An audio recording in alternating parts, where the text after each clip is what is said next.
This is episode 16 of the Tank Me Later podcast. And before we get into it, our Dynasty Q&A, I just want to give you a quick reminder to subscribe to my Substack, noahrubin.substack.com. As of right now, everything is entirely free. So that's 3 columns a week, as well as this podcast coming out weekly. Well, generally 3 columns a week. I'll get into why that's not the case this week and has been kind of wonky the past week or so, or maybe 2 weeks, whatever it is. Also, follow me on Twitter at NoahRubin22.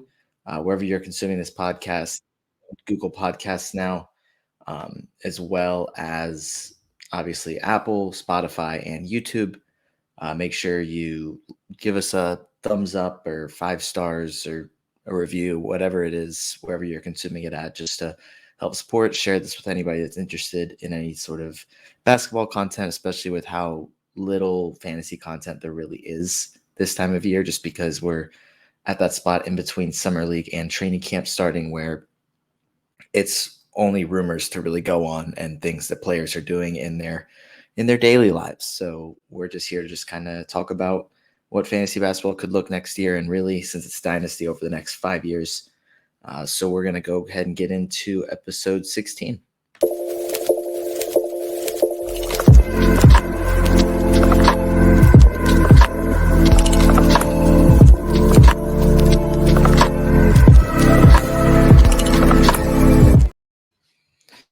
All right, as I said, Dynasty Q&A. The reason that we're doing this week is one, because I haven't done one at all, one to see how it goes, but also just needing something quick and easy to do. My wife and I are moving into our first house this weekend. So actually, when this comes out, we'll be closing on it. So that means I haven't had much time over the past couple of weeks to really focus on producing for this podcast, as well as just content on my Substack. So I've had to focus more on packing, which has been fun. But wanted to go ahead and do this to get this ready for Friday. So took a Q&A on Tuesday. Today's Tuesday, and just going to go ahead and go through some of the questions. So we'll start. Yes, like I said, excuse me. I said I posted on Twitter. I meant to say x.com.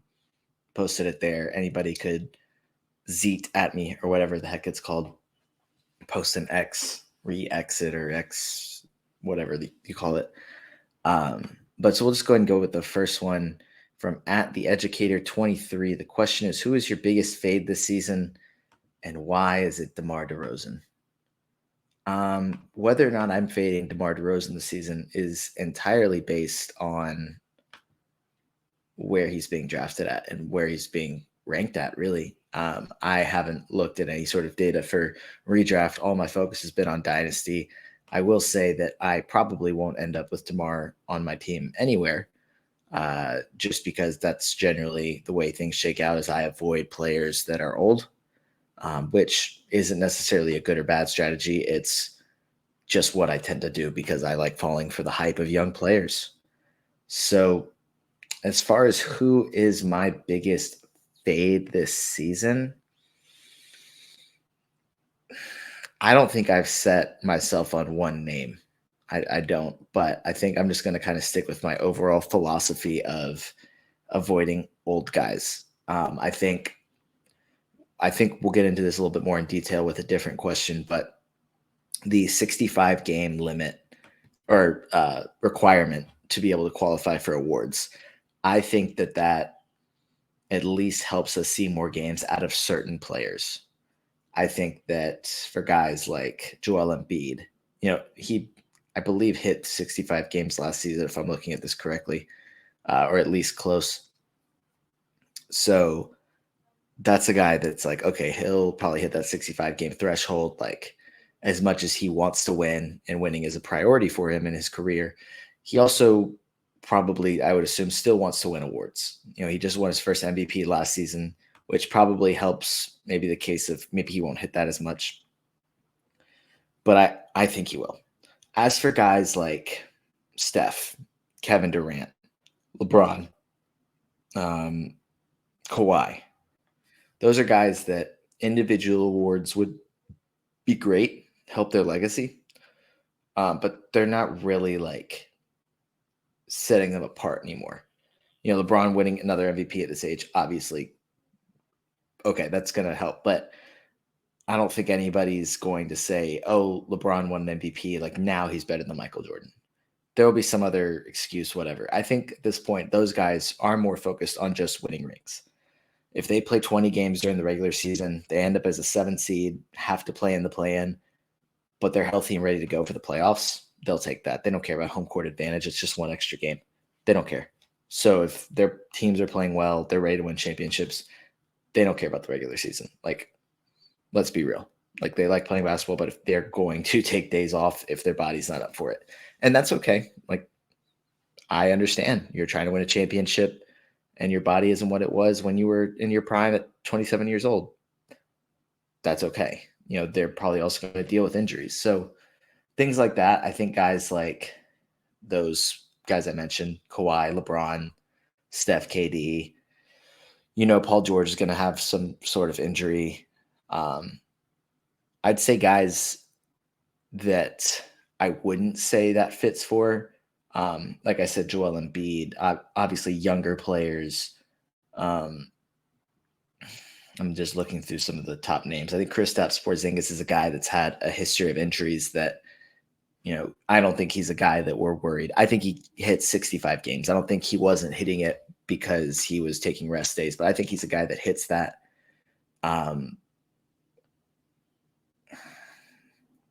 James Harden may not. I don't know how much he really cares about individual awards at this point. Jimmy Butler's a guy that's had a lot of injury question marks around him just because he has been seen as a guy that'll take rest days, but he actually hit 65 games last season. So I think he's a guy that ends up being a bit of a steal because people already have it in their minds that he's not going to hit that and he's not going to hit that threshold, but he did it last season. So there's a chance he does it again this year, no problem. And I think because certain guys are going to care about that more and make sure that they hit it to be able to qualify for individual awards, you have guys that are trying to qualify for supermax extensions. Like we saw Jaylen Brown get today. I think it was 5-year, $304 million or something just absurd like that. That'll encourage people to hit the 65 games.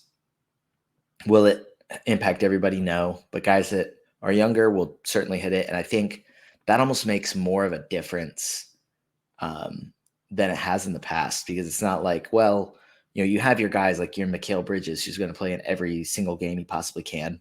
And you're going to have, guys that just generally play 70 games, like Jason Tatum. So he played 74 last season. And you're going to have that. But you're also going to have other guys that were maybe just kind of trying to listen to their body and, okay, they got 58 games this season. Okay, but they're in the playoffs, cool, they're rested, whatever. But if it's, only a handful of games difference between you being up for an award or not, people are going to hit those few extra games. Whereas LeBron's probably my prime example. But if LeBron is only going to play 50 games, he doesn't care about getting individual awards. So he's probably a guy that I'd be looking to avoid this season. And then I'll give a name that I was just looking at that I'll probably, I guess I just mentioned him as well. I'm probably going to fade Mikal Bridges a little bit in redraft leagues. I think also in Dynasty, but just because he's going to get off to an incredible start this season. I'd imagine he's an all-star. So maybe I wouldn't say fade him, but I think I talked about this in one of my columns about sell highs.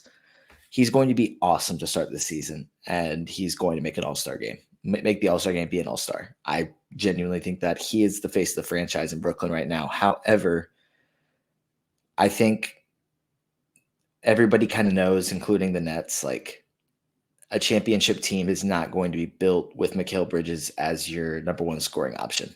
I think it would have to be an incredibly deep team with other equivalent or almost as good scorers around with multiple scoring options. Like there's going to have to be such a deep, well-built team for your best player to be Mikal Bridges. And that's not a knock on him. I just think that my way of looking at winning championships is You need to have a player who is playing like a top 5 player in the NBA in order to win. That's just, I mean, if you look back at champions, it's not necessarily, or teams that have just made deep playoff runs, it's not necessarily, oh, this guy is a top 5 player in the league. But at the time, they were playing like a top 5 player in the league. With the Heat this season, made it to the NBA Finals. I would say during the playoffs, Jimmy Butler was a top 5 player in the NBA. You wouldn't say, who are your top 5 players in the NBA? Oh, you have to have Jimmy Butler. That's just not the way anybody's looking at it. But at the time, he was playing like a top 5 player. The Atlanta Hawks are my favorite example because when they made it to the Eastern Conference Finals, Trae Young was playing like a top 5 player in the NBA. Nobody's going to say Trae Young's a top 5 player. But he was playing at that high of a level, which is why the Hawks went on a run. It's not, I mean, there's other factors, obviously. Every single playoff run relies on more than just, oh, this team plays well, they win. Like, that's not how sports work. But obviously, they had a good matchup with the Knicks, and then, the Sixers kind of fell in on themselves. But also, he was playing incredible basketball, and then went into Milwaukee and scored 40, whatever he scored, 43. I don't remember exactly off the top of my head, was tearing the Bucks defense apart. Had he not stepped on a ref's foot, and this is my biased opinion, I think that there's a real chance the Hawks would have made the finals and won had he not stepped on a ref's foot. Now that also has to do with Giannis getting injured, and now I'm getting off on a major tangent, as I tend to do. All that to be said, sorry, I had to remember. Mikal Bridges is going to get off to a great start, but I think that there's a chance that a disgruntled star at the trade deadline, Brooklyn's automatically a top option. They have the assets to swing for a trade. Does that mean they're going to trade Bridges? No, but it means that somebody else is going to come in and demand more of the offense. So, I mean, I could see Bridges being a second round, like a guy taken in the second round of redraft leagues. I mean, he's probably a guy taken that's of 12-team redraft leagues. I could see him taking in the second round just because he's going to play 82 games and he's going to play like an all-star at least to start the season. Now, there's a chance his production really dips by the trade deadline. I think that's something that, whether it's Dynasty or redraft, you need to keep an eye out for, is that could happen. So enjoy the ride while it lasts, but make sure you get off before it crashes. Now, is he going to be a horrible fantasy option? No, he's still going to be a guy that is no longer producing like an all-star, but is an all-star talent. And he's going to be good. He's just not going to be returning in like value of a second or maybe not even a third rounder, just because that there's other options there. So he's probably a guy that, as much fun as it would be to have him, I'm probably fading. And it's not because of his talent at all. And that could end up backfiring on me. The Nets could wait till next summer to make a big trade. And then Bridges is just going to have an incredible season, and I'm not going to have any shares of it. That's probably a risk that I'm just going to take, but also that has a little bit to do with just a slightly higher ADP than I probably want to pay to get Bridges. The next question is from @Virgil_Daryl. Do you value Tristan Vukcevic in Dynasty or just a waiver guy only? I think this depends on league depth. Dynasty leagues are going to be deep. They're going to have, depending on how many teams you have and how deep you go with the rosters, anywhere from bare minimum 250 to 300, potentially way more players rostered. I would say he's a guy that if you're a rebuilding team and you're looking to take some shots on some players, like, hey, maybe one of these guys pans out, he's definitely worth taking a shot on. I think, my 12-team home league has, I believe, 26 players rostered per team with 12 teams, 312 players. So he's not in any roster in that league, but I think that he probably could be or should be sitting on the bottom of somebody's roster. Maybe. I think he's borderline there. So I think he's worth taking a shot on if you can, but I'm not holding a ton of value. Like, I'm not dying to trade for him. I think he's like, you get him at the end of a rookie draft. Sure. Like, we'll see what happens. But I think it really depends on league depth, because if you have a if you're only rostering 250 or maybe 300 players, I'm not sure he's worth the roster spot unless you're truly rebuilding, have done it correctly, and traded away everybody basically over the age of like 27 and just gotten a ton of draft picks back. Like he's in Washington. Like they spent, I think it was pick 42 on him. Like they're going to be bad this year. So as we've seen with other bad teams, even when they have some good players that can produce, they're probably going to be shut down by game 50 or like 60, potentially a little later. We'll see. I don't know. We'll see if the 65 game threshold changes that, because if I'm looking at Washington, they have a guy like Jordan Poole, who I think is going to have the ball in his hands a lot. Like him and Kuz are going to be chucking shots. Like Tyus Jones is going to start at point guard and feed them shots. Them and Corey Kispert's going to get a chance to launch it as well. So they have these guys that are very talented scorers that will have the ultimate green light, that there's a chance that they could be considered for all-stars or most improved. But if they can't win most improved if they haven't played 65 games. Not saying that Poole or Kuzma could win that, but like if Jordan Poole averages 26 points and 7 assists, like yeah, he definitely could, which I don't think is an outlandish thing for him to do, just because we've seen what he can do as a starter in Golden State. And now it's like he's not playing on a championship team with championship requirements. He's probably going to have one of the like loosest leashes in the league as far as what he's allowed to do before a coach gets upset with him. So I guess we'll see if that changes. Maybe taking teams with good young players, maybe they get to play a little bit more. Maybe they don't, do what other teams have done in the past, and like maybe like minor injuries, they just kind of keep him out. I wouldn't be shocked if a guy like Jordan Poole played exactly 65 games. So I guess you have to keep that in mind with how deep into the season your league's going. If your playoffs start last week of February, early March, then you're probably good. But there's a chance that, by the midpoint of March, Jordan Poole has played 65 games and gets shut down. I mean, I think he played 82 last season for the Warriors. So if he has the same injury luck, maybe misses a game or two throughout the course of the regular season, like he's hit his 65 games middle of March, it wouldn't be shocking if they shut him down. But I don't think it's something that we're necessarily as worried about as we have been in the past. Whereas maybe a guy like Tyus Jones or Kuzma, who may not be as likely to win an award, may not hit that 65 game threshold. All that to be said, back to Vukcevic, there's a chance that he ends up, I think, playing late this season, more so than early in the season, their rotation. So that's probably when we'll get a good indication of what this guy could actually look like in the league. But as of right now, I'm not putting a ton of stock in him other than, sure, maybe this guy does something. That's probably about where I'm at. The next question, how are you looking at fatigue management going forward? Seems like it's becoming more the norm across the league, and we shouldn't be dinging players as much because of it. That's from @MacAttack145 on Twitter. Give him a follow. He's starting to do, or maybe he's already been doing it for a little bit. I don't know. I just started following him, but Dynasty content for Sports Ethos, and he's done a great job so far. So make sure you give him a follow to check out some of his content. But the question about how are you looking at fatigue management, I'm assuming that means, players resting back-to-backs, which, I know I've talked about 65 games for every single question so far, and I'm going to continue to do that just because I think it's something that we see less of.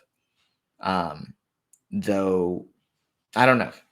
It's something we'll have to see. This is going to be the interesting season till we find out.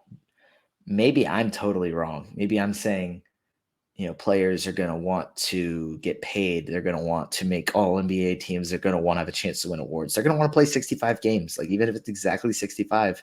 And some of the games they're playing 5 minutes and then subbing out, they're going to hit 65 games, which that's a possibility that kind of sucks, because I seriously doubt any coach, maybe I'm wrong, maybe coaches will be nice and they'll say, yeah, we're going to play him so that he hits the 65 games so that he can try and get awards. But he's playing, he's tipping off, he's fouling, he's coming out of the game, and he's playing that game.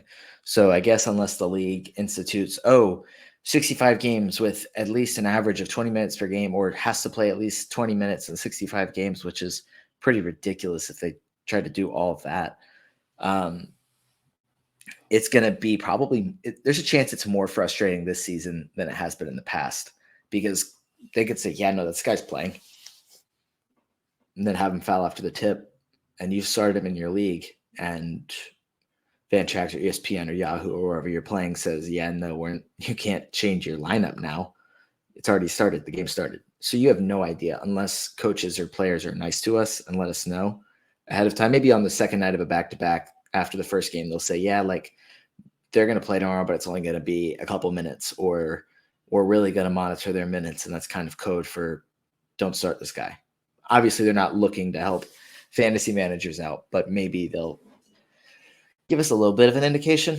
So this is going to be an interesting season for that. I think we're going to find out a lot about how much players care about individual awards, because right now we only have an indication based off just assuming they care and who says what in the media. Like, obviously Joel Embiid cares a lot about winning MVP.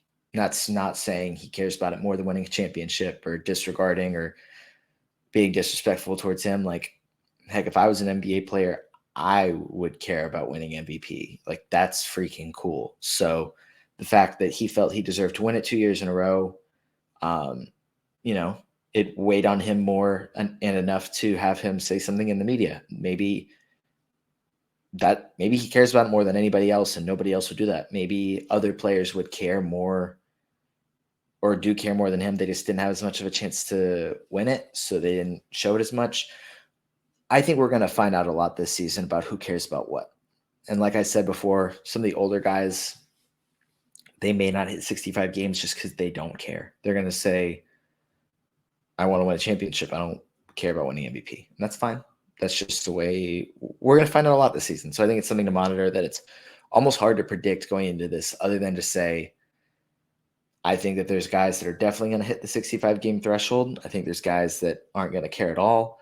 And there's a chance that we see guys play either tip off, like we saw. The number one example that's coming to my head is Draymond, Steph, and Clay. Clay's first game back in like a year and a half. They tipped off. Draymond fouled quickly and stepped off. I think a lot of guys do that in like game 82 just to hit a games played threshold for contracts. Like I think Drew Holiday did it last year. Maybe it was the year before. But where they do that, they sub in, foul, go off, game played.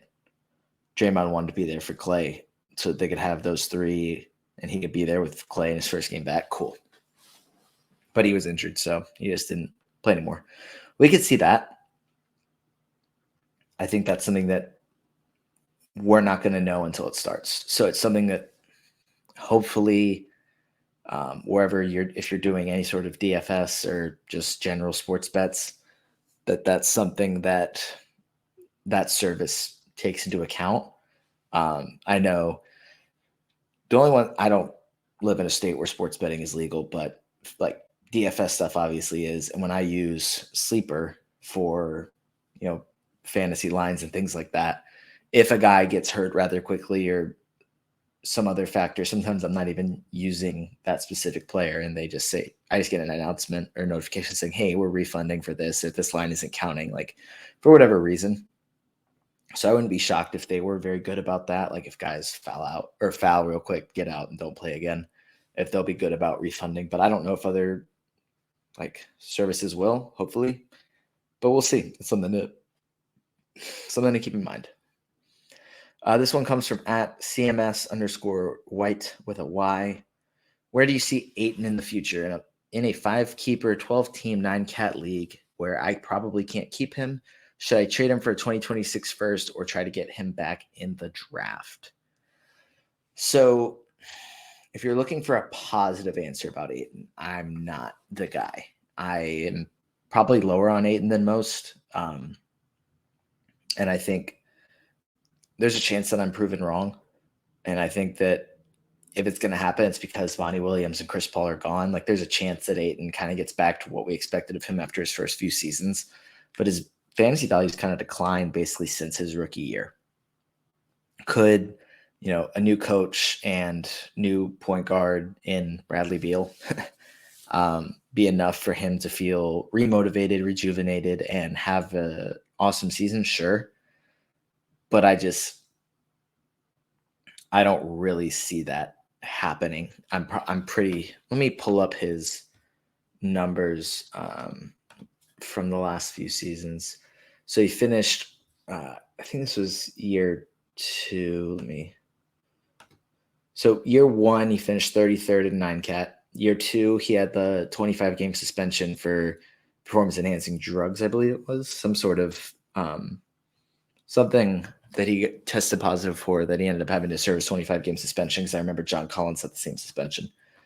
Then, but he finished 32nd, and then 44th, 45th, and this past season he was 56th. So he's kind of on a decline. He's going to get you double-digit rebounds, shoot a high percentage from the floor, score pretty well, get you maybe a block per game. So not great, not a guy that I'm dying to hold on for. I think in this, I think it depends a little bit on the rest of your team. Like, if you can win next season, then obviously you just try and get him back in the draft. Because, I'd rather try and go in for it now. However, if you're really not in a position where having him or not is going to determine whether you can win a championship, then I'd probably even try and go for the 2026 first. I haven't played in a keeper league, but obviously I know how they work. A 2026 first could obviously be like a really, really good player. I'm assuming that's how that will play out. So it just depends on if you think you can win next season. If you can, try and get Ayton back or trade him for a player that will allow you to, I guess if that wouldn't really work. What I would probably try and do, and I don't know the rest of your roster, so I don't know if this is possible, but packaging Ayton and one of the guys you plan on keeping for somebody that's even better, trying to make that work. That's probably my way of looking at it, because I'd rather do that than basically punt a few seasons down the road. I think if it was a year closer, then maybe, but I think waiting until 2026 is a really long time. But that's my way of looking at it. Maybe it's possible my entire keeper analysis is just totally wrong, and everybody that's played in the keeper league is like, this is the dumbest thing I've ever heard. And if that's the case, I apologize. The next one is from @look_Davis. Which ATL wing do you feel is going to emerge from the pack this season if they don't trade for Siakam? I have AJ and Bay and just dropped Jalen Johnson after our rookie draft. So I'm very glad that this question is here as a Hawks fan, because I am super excited about every single player. Partially because of my bias, though, I will admit. I think as of right now, if no other trades happen, trade DeJounte, Hunter, Bay, Capella, or Okongwu is the starting lineup. I think there's a chance they start Okongwu and keep Capella on the roster as a backup. Probably keep it close to a minute split, but just favor Okongwu as like maybe like a 28-20 kind of thing, 26-22. So, which would limit Okongwu a little bit, but it's still better than like a better opportunity than he's seen in the past. So, got to take what we can get. As far as Dynasty ranking and value, well, I guess this is also who's going to emerge from the pack this season. Bay is going to be probably the best option, at least at first. He's going to start. He's a stretch. He's probably more of a 3, but they'll play him as a stretch 4, which is going to open things up a lot for Trae Young on offense. So they need floor spacing there. And Bay is their best option to play power forward. He's, DeAndre Hunter's probably not a bad option to play there either, because Bay isn't a great option. But having both of them out there, fine, whatever, whoever's the 3, whoever's the 4, they're both going to start, at least at first. So that probably means Bay is playing 26 to 30 minutes per game. But Jalen Johnson could definitely see 20 minutes per game this season. So I would recommend, if you're able to, picking him back up. And that's, again, maybe just because I'm a little biased, but he's an athletic ball handling forward. The playmaking could come to where he can add a few assists per game, but I think really where his impact is going to be is on defense. He's shown the ability to chase down shots and gets blocks, intercepting passes as well. Like, he's going to be active on defense. That's how he's going to get on the floor, because he's not a great shooter, so he's not going to be able to provide spacing the way Bey can. So the way he gets on the floor is by forcing Quinn Snyder's hand and saying, Saddiq Bey is not good enough at defense, and I give more on defense than he's able to provide on defense. You have to play me more. Jalen Johnson can do that. I think that there's a chance by the end of the season he's a starter, or at least, but I'd say bare minimum playing 20 minutes per game. AJ Griffin is going to be a star. Like, I don't necessarily mean, oh, he's going to make an all-star game. I don't really know what that looks like. It depends a lot on what he thinks about him. Does DeAndre Hunter get traded? Does he end up becoming the starter? But I think in fantasy, he's going to be a really, really good player because he's efficient with the ball, both as a shooter. He's a knockdown shooter, but he's also not, unless I'm just totally wrong. I'm going to pull up the numbers while I'm saying this, though. He doesn't turn the ball over a ton. And as a rookie, so he averaged 0.6 turnovers per game, only 1 assist per game. So it's not like he's doing a ton of passing. He's there to score and play defense. But I think by the time he's part of their starting lineup, which could be as early as this upcoming season, potentially within 2 seasons, though, he's going to be a really good option and fit really well alongside Trae Young and DeJounte Murray as a floor spacer. And that's if no trades happen. I feel very, very confident about Capella getting traded, even if it's similar to John Collins in that they kind of dump him. And it's not because he's not good. Because honestly, if they're up to me, I'd rather keep him as a backup than just dump him. If we're able to package him with DeAndre Hunter to get a guy like Siakam, like the tweet or the Z or tweet, whatever, mentions, or somebody else that's going to be borderline all-star level talent, I'd like to see that. But as of now, it's hard to imagine that happening, especially with Capella or Siakam saying that he doesn't, or rumors being that he doesn't want to re-sign with whatever team trades for him. Like, he wants to stay in Toronto. So it's a lot of just waiting and seeing at this point. We'll see if something actually happens, if something heats up. But as of now, there's no clear indication of a trade. So it's just kind of waiting and seeing.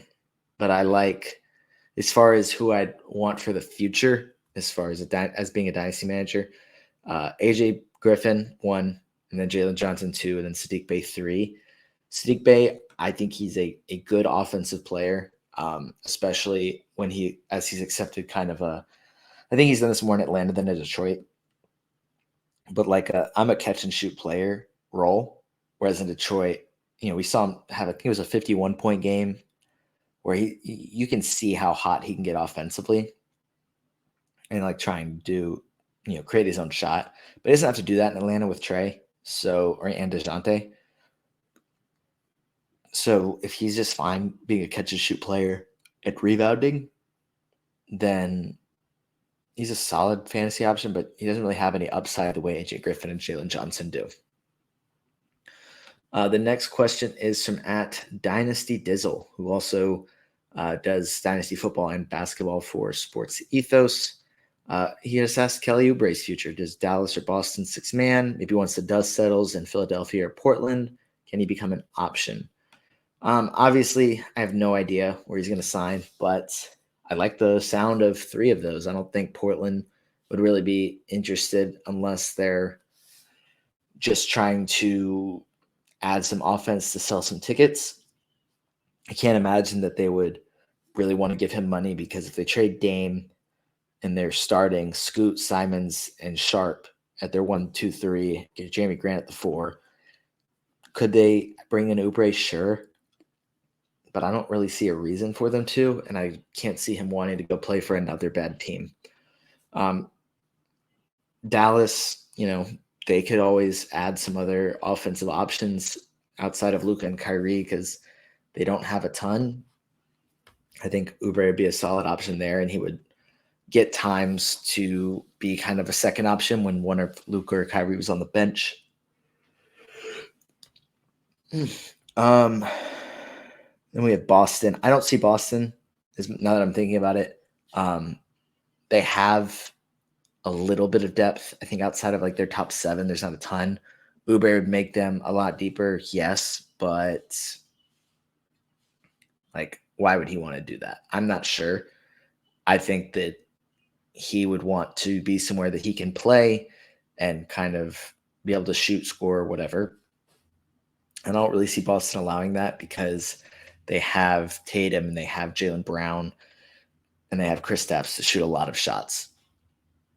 And then Derek White, Horford, Robert Williams, and Malcolm Brogdon. So could Oubre come in as like a bench scorer? Sure. But I think he'll probably end up somewhere that he can be more useful. Philadelphia is a good option, especially if they are able to trade Harden. Outside of, Maxey, Tobias Harris, and Embiid, I think Oubre fits in well as another scoring option there. So that would be probably, I don't know if it's as good as Dallas. Maybe it's a better option than Dallas, but that's somewhere that I would like him as a fantasy player. The other team, actually, I don't know if I like that fit. I was thinking Phoenix just because they can probably use every other veteran they can get, but I don't know if they're going to be able to pay him what he wants. So unless he's just in a phase or the point where he's like, I just want to try and win a ring, I will sit the bench, or not sit the bench, but come off the bench if I have to and just score when you guys need me to. Then maybe, but I think Dallas and what was the other? Philadelphia are probably the two best options. Another question from at CMS_White with Hawaii. As far as Jalen Williams, Thunder fans are saying he'll be the next SGA. The doubters are saying that there are too many mouths to feed in OKC and he's replaceable. What do you think with Chet back about J-Dub's future? So I've definitely had that thought as well about saying, what does he look like with SGA and Giddey and Chet? And then he's kind of, I guess, the fourth option. And then they just drafted Cason Wallace. They have Lou Dort. They have Ousmane Dieng. They have all these guys. But I'm like, his game fits just fine alongside those guys while still being a fantasy contributor. He's not he didn't just have a great season because he was able to dominate scoring, right? He did it defensively. He was 73rd in 9-cap this season as a rookie, which is hard to do, to finish in the top 100. 14 points per game, 4.5 rebounds, 3.3 assists, 1.4 steals, a 3. He shot 51.7% from the floor and 81% from the line. His value is coming from his steals, right? Over the last, I think it was 2 months of the season, he was 24th. He was the second round player, averaged 1.7 steals per game, 18.2 points, 12.8 shots per game. That's not that many. Giddey's not a high shot volume kind of guy. Like SGA is going to take the majority of shots. We'll kind of see what Chet looks like alongside of them. But a lot of Chet's value is also going to be from his block shots. Jalen Williams is getting stuff from his steals, so even if the scoring dips from the past 2 months of the season for this upcoming season to like 14 or 15, kind of like what it was over the course of last season, he can still average 3 or 4 assists, 5, maybe 6 rebounds, approach 2 steals per game. He wasn't really getting block shots, but hit a 3, just be efficient. And I don't see a reason why he can't be returning 4th round value. Maybe. I mean, it really just depends on how much like steals are a commodity or not this season. I mean, over the last 2 months this season, see, he averaged 1.7 steals. Only a couple of players are able to average more than that. So, if multiple people are getting over 2 steals per game, that kind of decreases his value. Just because, if it's not as rare, it's not as valuable. But he's going to be really good at getting steals this season, and it's going to be a lot of his value. And I don't think adding in Chet takes away from that. I also think OKC is taking positionless basketball to the next level, because you have, SGA and Giddey are tall, and they're playing the 1 and 2. Jalen Williams isn't that tall, but he's kind of playing the 4. Let's see, he's 6'5". I believe SGA is also 6'5". Giddey's like 6'8", 6'7", 6'8". So they don't really care about height when it comes to positions, because I could see them also just starting Casey Wallace eventually, and him just being like a defender and a floor spacer, kind of like Lou Dort, but a little bit more efficient, maybe, and with also a little bit more playmaking. So they don't really care about positions. Like Jalen Williams is going to be on the floor. He's going to play big minutes because he's really, really good at basketball. And that's going to allow him to get steals and get rebounds and get transition buckets. Like, he doesn't need to be a top scoring option to be a really, really effective fantasy player. So I'm not too worried about really anybody that OKC adds or drafts taking away from him. Like, if he's getting pushed out, we just need to stop watching basketball for a decade, because OKC is winning every single championship if he's getting pushed out of the starting lineup. That's kind of where I'm at. I'm not too concerned about him. He's going to be really good, and he already is. The next one, we'll go with 2 of these. At Karan_Talwar27, I apologize if I said your last name incorrectly. How would you approach trading for future picks? For example, 2025 draft supposed to be strong. How would you aim to stock up those picks, if at all? Karan's also doing, it's swishscribe.beehive.com is his kind of fantasy website. You can find him he's also known Styles of Beyond on, I believe that was kind of his thing in our Dynasty League. But he's also doing work with Fantasy Basketball International now. So definitely just be on the lookout for some of his content. He's been putting out some good stuff recently. And then another question was at Papervase1, kind of following up on that, or 2024 picks, which is perceived to be weaker, but the 2024 pick placement projection is easier because it's based on its current team, since it's only 1 year out. Basically just easier to figure out who's going to be picking early or late, because it's closer and you can kind of analyze teams a little bit better. Whereas 2025, 2026, you might be guessing a little bit more. So when we look at that,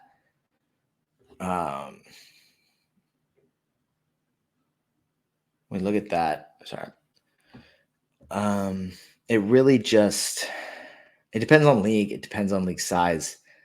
I'm trying to pull up Tankathon so I can look at some of the guys. Okay, so from looking at the top guys next season, it's perceived to be a weaker class, but there's still good players. The top 2 guys are G League guys, some other international guys up top, a couple Kentucky, couple UConn, a couple guys that we thought were going to go this year that aren't coming out till next year. So I'll start with 2024 just because it's closer.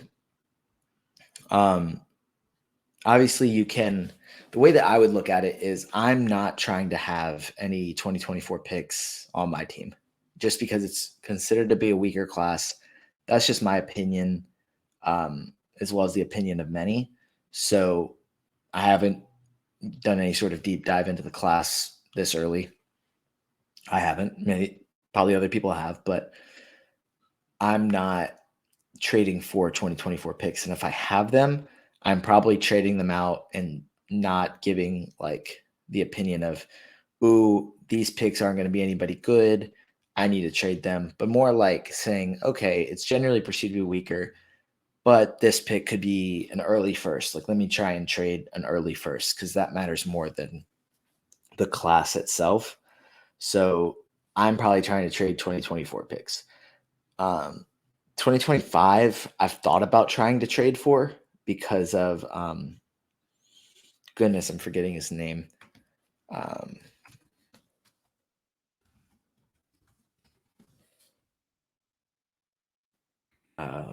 Sorry, I feel like I'm drawing a blank. Cam Boozer is a guy for the 2026 draft that I know I'm looking at. Cooper Flag is the other guy. Goodness, everybody's probably screaming that name into whatever they're listening on just because I forgot Cooper Flag. Um, there's talks of him reclassing and becoming part of the 2025 draft. If that happens, then 2025 picks become more valuable. But I think it's hard for me right now to trade for them, not knowing whether Cooper Flag is going to reclass. Could there be a chance? I suppose also, I don't know. Maybe Cam Boozer can as well. I don't know if that's the wrong. If Cooper Flag's only able to reclass because of some reason that Cam Boozer can't. But as of right now, they're both probably going to come out in the 2026 draft. So I've been quietly trying to trade for 2026 picks where I can. Obviously, it's pretty far out, so not every league allows it. Um, but just having a couple chances there. So I've been trying to part with smaller pieces that aren't going to impact my chances of winning to try and get 2026 firsts. I'm not as too worried about 2025 ones. Which obviously that's kind of hard to do. It just depends on finding managers because if you're able to win now, you have to try and do that. And I don't care how good Cooper Flag is in AAU or EYBL leagues. Like, he may not end up being like, he may go to college and things change. Like, that happens. Like, guys dominate high school.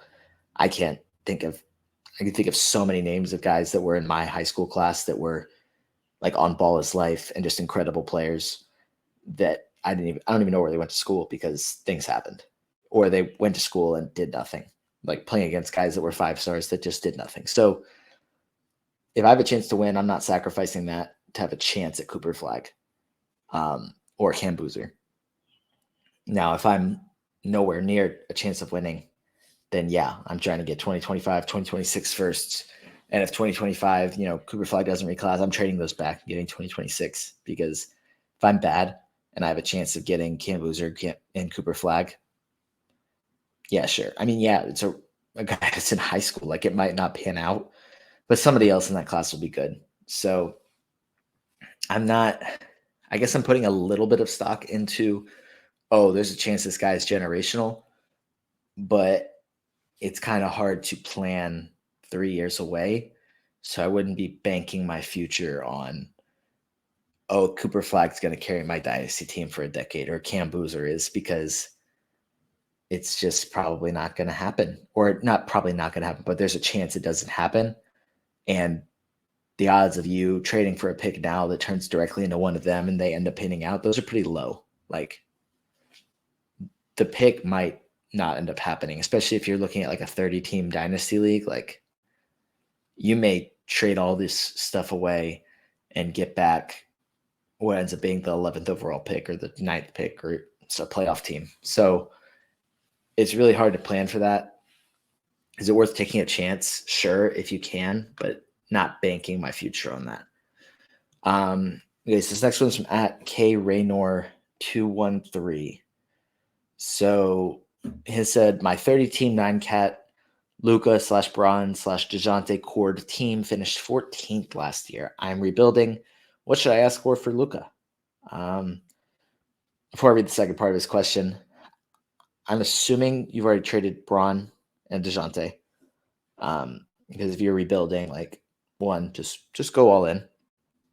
But asking for Luca is so hard because, I mean, he's a top 3, probably top 2 dynasty asset. So the best offers so far are Fox and Kessler and a first for Luca, and I'm assuming that's Andrew Wiggins, not Aaron Wiggins, and then Ja and two firsts. Both seem kind of light to me. I agree 100%. Luca should cost way more, just because, like I said, top two, at least top three dynasty asset. He's only, I want to say 24. Fox is good. He's really good scoring and assists. There's only a handful of players that do that. Kessler's going to be great. Shot blocking is hard to find. And a first, I don't really know where the first is in a 30-team league. And it wasn't specified. So to me, that's not enough for Luca. And then John 2 first definitely isn't. You can make an argument, it's, the almost guaranteed top 3 pick in 2 straight drafts. Like, I still don't think that's enough for Luca. I think it's probably a package for Luca is something that's not allowed in most dynasty formats or most 30-team ones because there's rules preventing trades like that from happening. You're looking at like a team selling out and giving. I mean, if it's a team that's selling out, probably a win now team will be better with Luca. Those aren't going to be early firsts. So you're probably, what are you getting? 6 firsts from a team finishing in the 20s? Like, that's not enough for Luca. So first tier are hard to trade just because it's 30 teams. So it's hard to say what's going to be early and late. And if a team's adding Luca, the pick probably isn't going to be early. But then to me, it's like you're trading a guy like Jason Tatum and another like upside swing and a solid piece or something like that. Somebody that's like a tier below with either a pick or a young player with a chance for upside and another player to help you win now. And that's probably what you take for Luca. But on the other side, like if you have Tatum, another guy that could be an upside swing or a first round pick, and a guy that can probably help you win now. And I'm not saying like a really, really good player, but somebody that can like contribute in a 30-team league. Are you giving up that for Luca? Maybe, maybe not. But I would say that if I have Luca, that's probably what it takes for me to give him up. It's somebody in that next tier, like the Tatum, Halliburton, SGA, LaMelo tier, Anthony Edwards tier, along with another asset or two.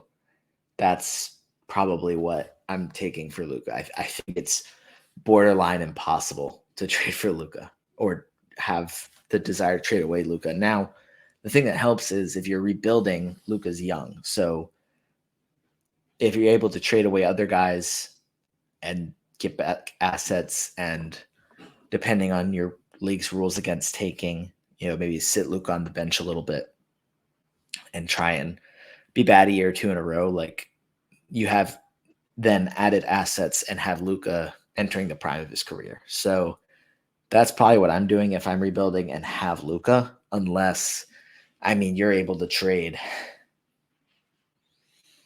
or get 8 firsts and 2 rookies, something like absolutely absurd. The next question, is from at Engel Fantasy BB, Engel Fantasy Basketball. Definitely give them a follow. Doing great dynasty and redraft fantasy content. So they asked, what do you think happens with the big man rotation for Washington? Doesn't seem to be much behind Daniel Gafford besides Mike Muscala. Do Denny or Bilal Coulibaly see a lot of minutes at the 4, possibly even the 5, potentially even Vukcevic, or do you see another move for Washington coming? And the highlight of this was somebody else at Mike Muscala's stat replied and said, Muscala is entering season 11. No one wants hashtag more Muscala minutes more than us, or more Muscala minutes than us. But you got to believe the Wizards are looking to add depth here, like where your head is at, which the fact that Mike Muscala's stat line is a Twitter account or an X account just made my day. So shout out to y'all. Keep doing your thing. That's phenomenal. I think Daniel Gafford, I'm about to publish a column for Roto World, 10 players poised for big seasons or whatever I ended up titling it. And Gafford's one of those guys because As this tweet mentions, there's not much depth behind him. So we could see him, assuming he avoids foul trouble, which has been an issue, you could see him playing 30 minutes a night, 32 minutes a night, and blocking a ton of shots and averaging a double-double. I mean, let's see. Last season, he played 20.6 minutes per game and averaged 1.3 blocks.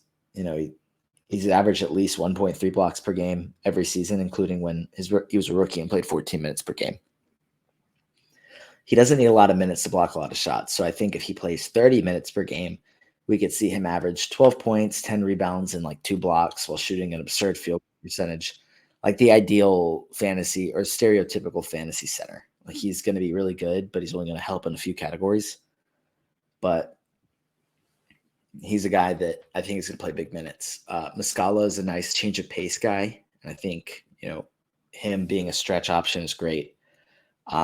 Could they make another move? Maybe. But I don't really see that happening early on. Maybe at the trade deadline, if Gafford's playing really well, maybe they're trying to trade him. I mean, he's only 20. He's going to be 25 by the time the season starts. He's not old, but if they're able to get good value, they might deal him to a contender, which would probably open up minutes for somebody, but I don't really know who that is. I definitely Denny Avdija playing minutes at the 4, potentially at the 5, but probably more at the 4 behind Kuz.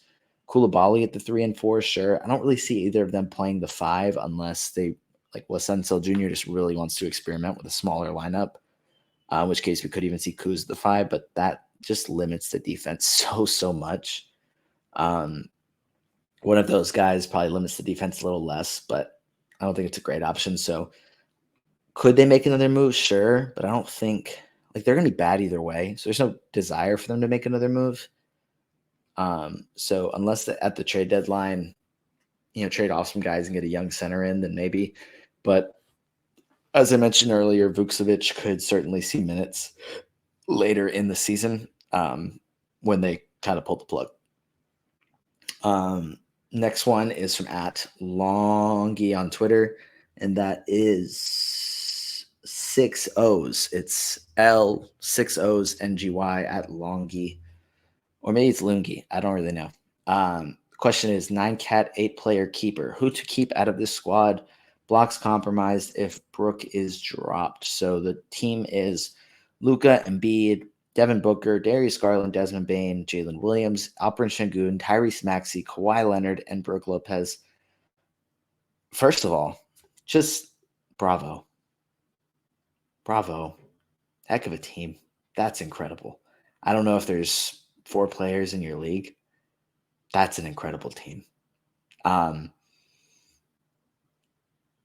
Right there, I think you are actually, I was going to say this, pretty easily cut Kawhi and Brook Lopez, but how do you pretty easily cut Kawhi, So maybe I'm trying to package Kawhi and Brook with somebody else like a Maxey or a Sengun and getting somebody just insane.